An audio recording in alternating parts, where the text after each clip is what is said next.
નમસ્તે વિદ્યાર્થી મિત્રો, ગઈ વખત આપણે સ્વાધ્યાય 12.1ના દાખલા જોયા હતા.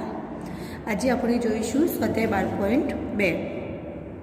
નીચેની સંખ્યાઓને તેમના પ્રમાણિત સ્વરૂપમાં દર્શાવો. તમે અહીંયા જોઈ શકો છો કે પોઈન્ટ પછી ઘણી બધી શૂન્ય આપી છે, અનેક સંખ્યા આપી છે પ્રમાણિત સ્વરૂપમાં, એટલે આપણે જે ઘાત સ્વરૂપમાં લખીએ છીએ તે રીતે. બરાબર, હું તમને એક દાખલો ગણાવીશ એટલે તમને ખ્યાલ આવી જશે.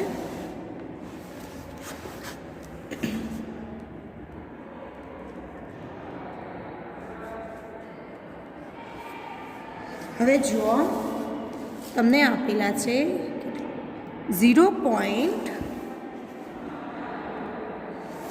હવે ઘણી બધી શૂન્ય આપેલી છે.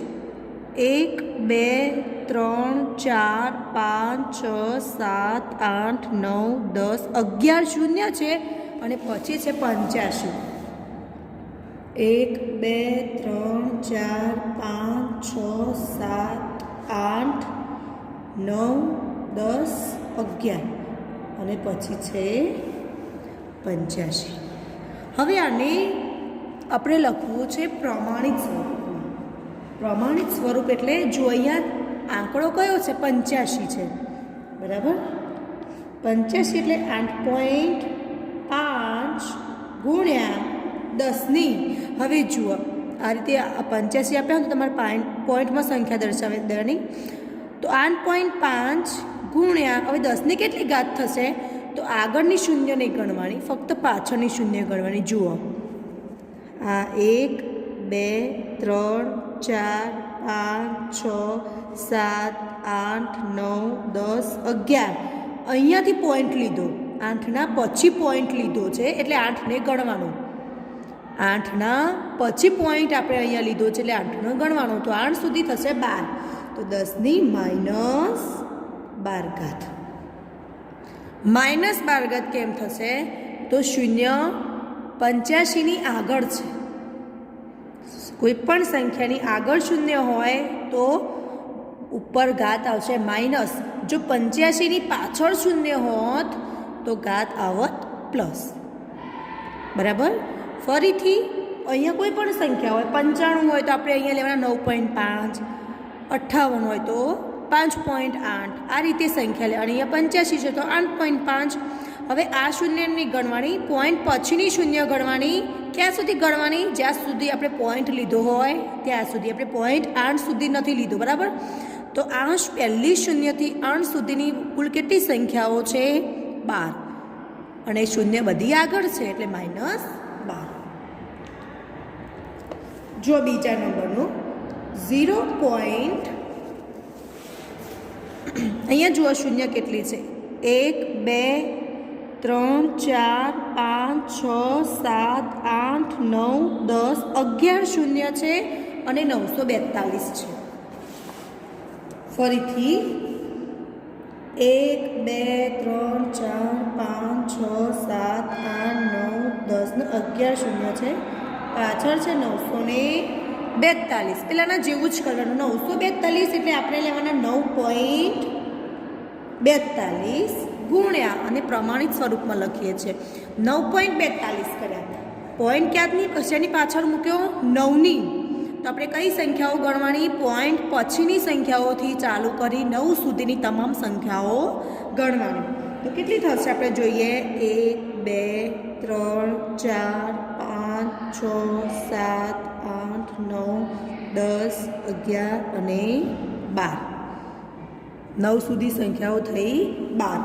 હવે બધી જ શૂન્ય ક્યાં છે? 942ની આગળ છે ને, તો અહીંયા ઘાત આવશે માઇનસ.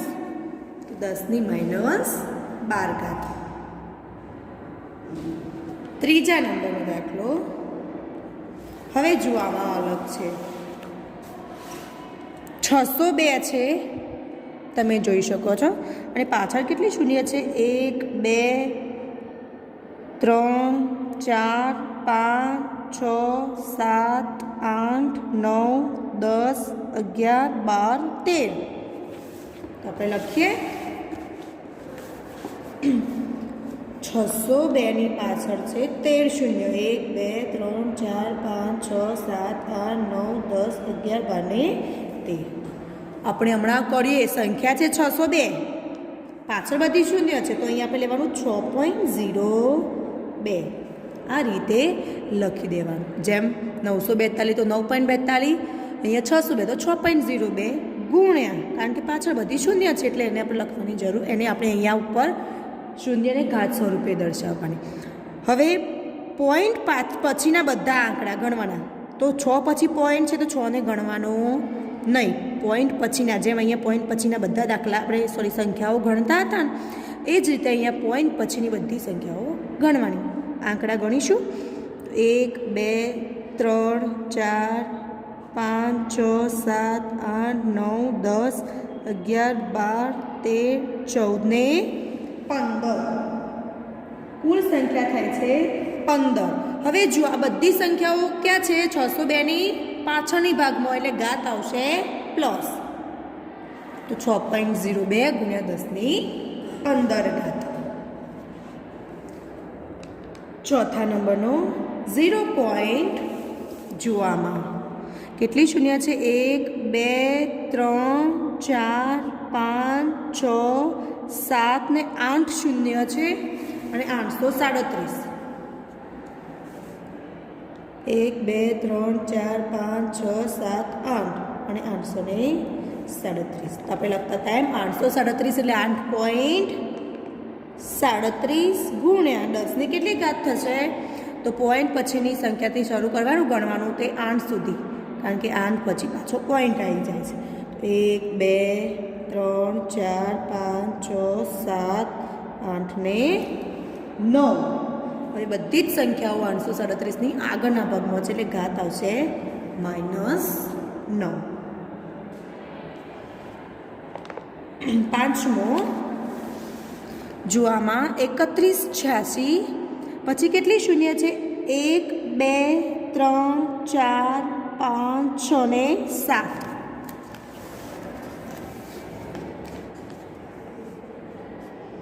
3186 અને 7 શૂન્ય 1 2 3 4 5 6 ને 7 તો આપણે શું કરવાનું 3.186 ગુણ્યા 10 ની કેટલી ઘાત થશે તો પોઈન્ટ પછીની બધી જ જુઓ અહીંયા પોઈન્ટ પછી 3 પછી પોઈન્ટ ચાલતો છે એટલે કેટલા આંકડા છે 1 2 3 4 5 6 7 8 9 ને 10 હવે બધું 3186ના પાછળની બાજુ છે ને ઘાત કેવી આવશે પ્લસ આવશે જો ઘાત પ્લસ હોય તો સંખ્યાની પાછળની બાજુમાં શૂન્ય હોય ઘાત માઇનસ હોય તો સંખ્યાની આગળની બાજુ શૂન્ય હોય બરાબર હવે પ્રશ્ન નંબર 2 એમાં શું કહ્યું છે કે નીચેની સંખ્યાઓને તેમના સામાન્ય સ્વરૂપે લખો અહીંયા જો તમને પ્રમાણિત સ્વરૂપ આપેલું જ છે પ્રશ્ન 2માં તમે જોઈ શકો છો આ પ્રમાણિત સ્વરૂપને આપણે આ રીતે આ કહેવાય સામાન્ય સ્વરૂપ તો પ્રમાણિત સ્વરૂપ આપણે અહીંયા સામાન્ય સ્વરૂપને પ્રમાણિત સ્વરૂપમાં ફેરવ્યું હવે પ્રશ્ન 2માં પ્રમાણિત સ્વરૂપને સામાન્ય સ્વરૂપમાં ફેરવીશું તો જેમ કર્યું એનાથી ઉલટું કરીશું તો જો એમાં પહેલી સંખ્યા આપેલી છે 3.02 ગુણ્યા 10 ની -6 ઘાત જો બીજી રીતે તમારે કરવું હોય તો કઈ રીતે કરવાનું 3.02 એટલે 302 કહેવાય ભાગ્યા 100 બરાબર ગુણ્યા હવે -6 ઘાત અહીંયા -6 ઘાત છે બરાબર એને આપણે નીચે લઈ જઈએ તો +6 ઘાત થાય એવું આપણે શીખ્યા હતા એટલે કે 10 ની -6 ઘાતની જગ્યાએ નીચે આવશે 10 ની +6 ઘાત એટલે 10 ની પાછળ કેટલા શૂન્ય થશે 6 શૂન્ય થશે તો જુઓ 1 2 3 4 5 6 બરાબર 10 ની +6 ઘાત થશે એટલે +6 ઘાત એટલે 6 શૂન્ય તો કુલ કેટલા શૂન્ય થયા 302 ભાગ્યા આ 6 અને આ 2 એટલે કુલ 8 શૂન્ય થયા તો 1 2 3 4 5 6 7 ને 8 હવે આપણે પોઈન્ટ કાપી દઈએ કુલ કેટલા પોઈન્ટ કાપવાના છે 8 તો 1 2 2 3 4 5 6 7 8 8 પોઈન્ટ કાપ્યા. આ પોઈન્ટ પછી આગળ કશું નથી એટલે 0. તો આ મળ્યો જવાબ.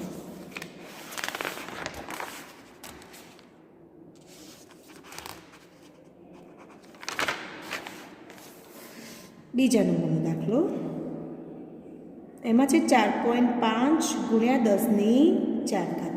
હવે 4 ઘાત તો પ્લસ જ છે એટલે એને નીચે લઈ જવાની જરૂર છે નહીં. પણ જો 4.5 એટલે 45 ભાગ્યા પોઈન્ટ પાછળ કશું નથી એટલે 10 કહેવાય. એટલે 45 ભાગ્યા 10, 10ની 4 ઘાત એટલે 1 2 3 ને 4 0. અહીંયા કશું નથી એટલે જો ગુણાકારનો સંબંધ છે 0 0 ઉડી ગઈ તો શું મળ્યું? 45 ગુણ્યા 1000 બરાબર 45,000. આ મળ્યો જવાબ. ત્રીજું 3 ગુણ્યા 10ની -8 ઘાત. હવે આમાં શું થશે? તો 3 ભાગ્યા 10ની -8 છે એને નીચે લાવીએ એટલે 10ની +8. 3 ભાગ્યા હવે 8 શૂન્ય થઈ જશે નીચે. 1 2 3 4 5 6 7 ને 8. તો હવે 3 ભાગ્યા નીચે 8 શૂન્ય છે એનો મતલબ કે હવે આપણે 8 પોઈન્ટ કાપવા પડશે. 1 2 3 4 5 6 7 ને 8. 8 પોઈન્ટ કાપ્યા. અહીંયા આપણે મૂકીશું 0. આ થયું સામાન્ય સ્વરૂપ. ચોથો 1.301 ગુણ્યા 10ની 9 ઘાત. હવે જો 9 તો પાછા પ્લસ છે એટલે આપણે એને નીચે લઈ જવાની જરૂર છે નહીં. અહીંયા શું થશે? તો 1,000,1 પોઈન્ટ પાછળ કુલ 4 આંકડા છે એટલે 1 2 3 ને 4 શૂન્ય. અહીંયા 10ની 9 ઘાત એટલે 9 શૂન્ય થશે. 1 2 3 4 5 6 7 8 ને 9. અહીંયા આપણે મૂકીએ છેદ ઉડાડી દઈએ. કુલ કેટલે શૂન્ય ઉડશે? 1 2 3 ને 4. 1 2 3 ને 4. તો કેટલા શૂન્ય વધ્યા? 1 2 3 4 ને 5.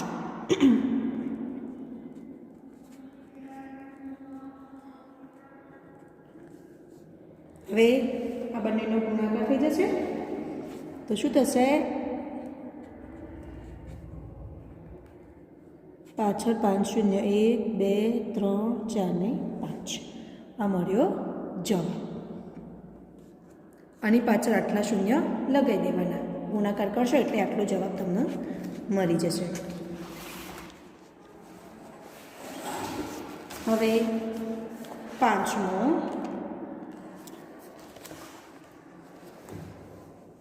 એમાં છે 5.8 ગુણ્યા 10ની 12 ઘાત.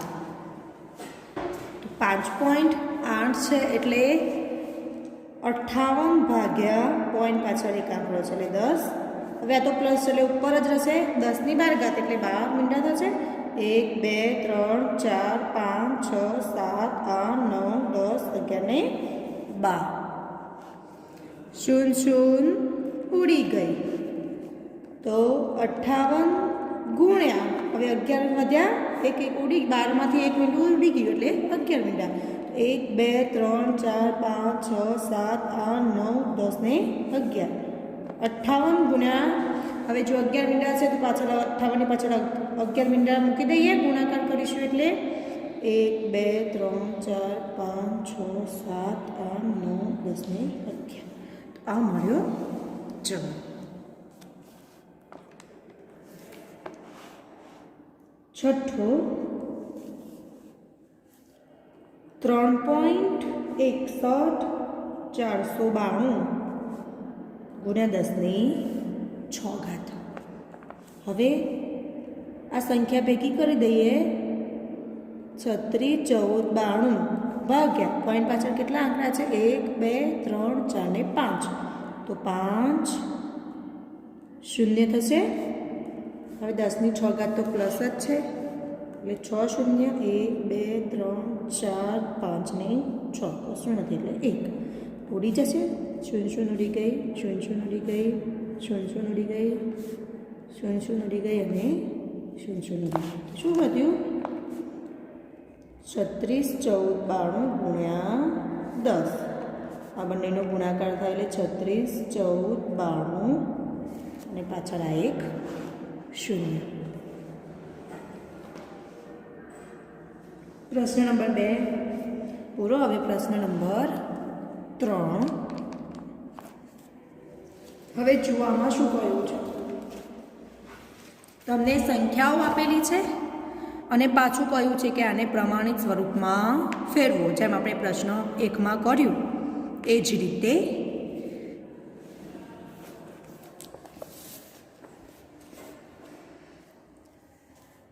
એમાં પહેલું છે 1 માઇક્રોન બરાબર 1 ભાગ્યા, હવે જોઈએ કેટલી શૂન્ય છે, 1 2 3 4 5 ને 6 શૂન્ય છે. બરાબર? 1 2 3 4 5 ને 6. તો 1 ભાગ્યા 10ની 6 ઘાત કહેવાય, કારણ કે 10ની 6 ઘાત હતી એટલે આપણે શું કરતા, 6 શૂન્ય મૂકતા. તો અહીંયા શૂન્ય છે તો 10ની 6 ઘાત કરી. હવે 10ની 6 ઘાતને ઉપર લઈ જઈએ તો 1 ગુણ્યા ઉપર લઈ ગયા એટલે 6 ઘાત કેવી થશે, પ્લસની જગ્યાએ માઇનસ. જો માઇનસ હોય ઉપર અને નીચે લઈ જઈએ તો પ્લસ થઈ જાય, નીચે પ્લસ હોય એને ઉપર લઈ જઈએ તો માઇનસ થઈ જાય. તો 1 માઇક્રોન બરાબર 10ની -6 ઘાત મીટર થાય. અમારે જવાબ.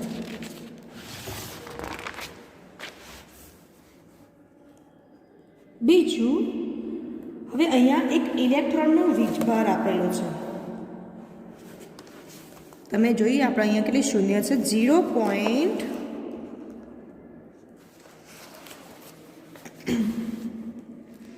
1 2 3 4 5 6 7 8 9 10 11 12 13 14 15 16 17 18. 18 શૂન્ય અને પાછળ 16. 1 2 3 4 5 6 7 8 9 10 11 12 13 14 15 16 17 18 શૂન્ય અને પાછળ 16 કુલમ. આટલો છે. હવે આને લખવાનું છે પ્રમાણિત સ્વરૂપમાં. તો પ્રમાણિત સ્વરૂપમાં કઈ રીતે લખીશું? તો 16 છે એટલે આપણે લખતા હતા 1.6 બરાબર, ગુણ્યા 10ની, હવે શૂન્ય આગળ છે એટલે ઘાત માઇનસમાં આવશે તો પોઈન્ટ પછી કેટલી શૂન્ય છે આપણે ગણીએ, 1 2 3 4 5 6 7 8 9 10 11 12 13 14 15 16 17 18 અને એકના પછી પોઈન્ટ છે એટલે એકને પણ ગણવાનું એટલે 19. બધી આગળ શૂન્ય છે એટલે -19 કુલમ. આ મળ્યો જવાબ. ત્રીજો છે એક બેક્ટેરિયાનું માપ 0.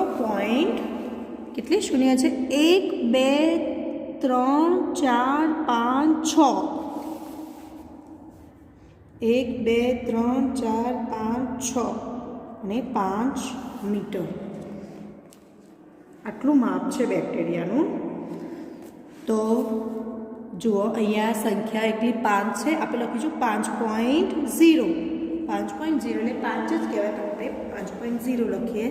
તો જો હવે કેટલી થશે, પોઈન્ટ પછીની સંખ્યા 1 2 3 4 5 6 અને પોઈન્ટ 5 છે ને હજુ એટલે 7. 1 2 3 4 5 6, 5ના પછી પોઈન્ટ લીધો છે એટલે 7 અને 5ની આગળની બાજુ શૂન્ય છે એટલે ઘાત આવશે -7 મીટર. ચોથું, એક વનસ્પતિ કોષનું માપ કેટલું આપેલું છે કે 1 2 3 4 4 શૂન્ય અને 1275. 1 2 3 4 અને 1275 મીટર છે. હવે 1275 એટલે 1.275 ગુણ્યા કેટલી શૂન્ય છે 1 2 3 4. હવે આના પછી પોઈન્ટ છે એટલે 1ને ગણવાનો, બધી જ આગળની બાજુમાં છે એટલે માઇનસ ઘાત આવશે, -5 મીટર.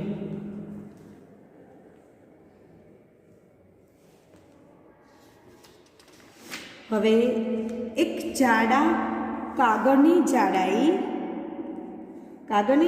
આપેલી છે 0.07 મીમી. હવે 0.07 એટલે કેટલા થશે? તો જુઓ 7 ભાગ્યા પોઈન્ટ પછી 2 આંકડા છે એટલે 2 0. તો 7 ભાગ્યા 100 એટલે 10ની 2 ઘાત. હવે 10ની 2 ઘાત ઉપર આવે એટલે 7 ગુણ્યા 10ની -2 ઘાત થઈ જશે. તો આ મળ્યો જવાબ મીમી. દાખલા નંબર 4. આમાં તમને એક દાખલો આપેલો છે. એક થપ્પીમાં 20 મીમી જાડાઈ હોય તેવી 5 ચોપડી. એક ચોપડીનું માપ આપ્યું છે 20 મીમી. એવી કેટલી ચોપડી છે? કુલ 5 ચોપડી છે.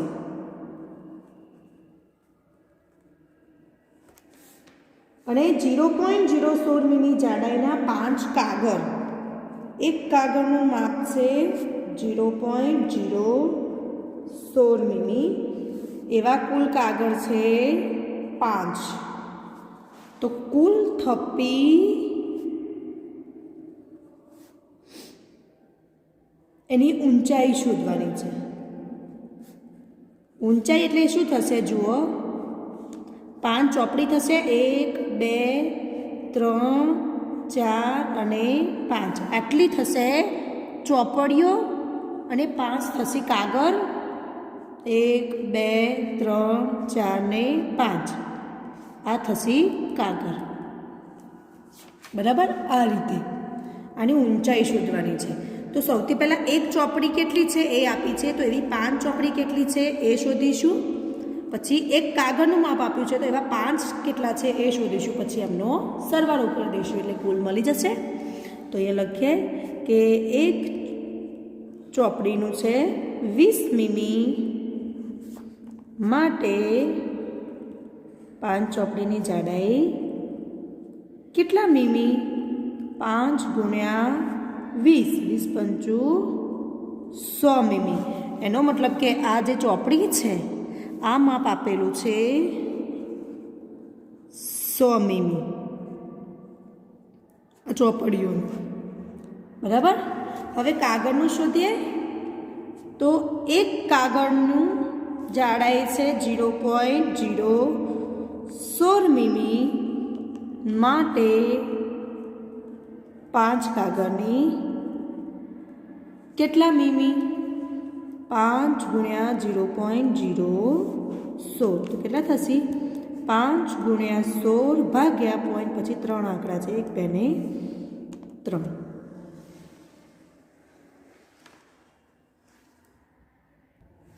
હવે 16 ગુણ્યા 5 16 × 5 80 ભાગ્યા 3 0 0 0 ઉડી ગઈ તો વધ્યા 8 ભાગ્યા 100. 8 ભાગ્યા 10ની બીજી રીતે લખવું હોય તો આપણે આનો સરવાળો પોઈન્ટ કાપી દઈએ. 2 0 છે એટલે 2 પોઈન્ટ 1 અને 2 0.08 મીમી. તો આ મળી 0.08. તો કુલ કેટલી થશે? તો આ બંનેનો સરવાળો. તો થપ્પીની ઊંચાઈ બરાબર શું થશે? ચોપડીની ઊંચાઈ વત્તા કાગળની ઊંચાઈ. ચોપડીની 100 મીમી વત્તા કાગળની મળી 0.08 મીમી. તો સરવાળો કરીએ. 100 અહીંયા પોઈન્ટ નથી એટલે 0 0 મૂકી દઈએ. 0.08 પોઈન્ટ નીચે પોઈન્ટ આવવો જોઈએ તો અહીંયા 0.08 8 0 પોઈન્ટ નીચે 0.001 100.08 મી. આ થશે ટોલ ઊંચાઈ. આપણું ચેપ્ટર છે એ અહીંયા પૂરું થાય છે. આવતા લેક્ચરમાં આપણે નવું ચેપ્ટર ચાલુ કરીશું.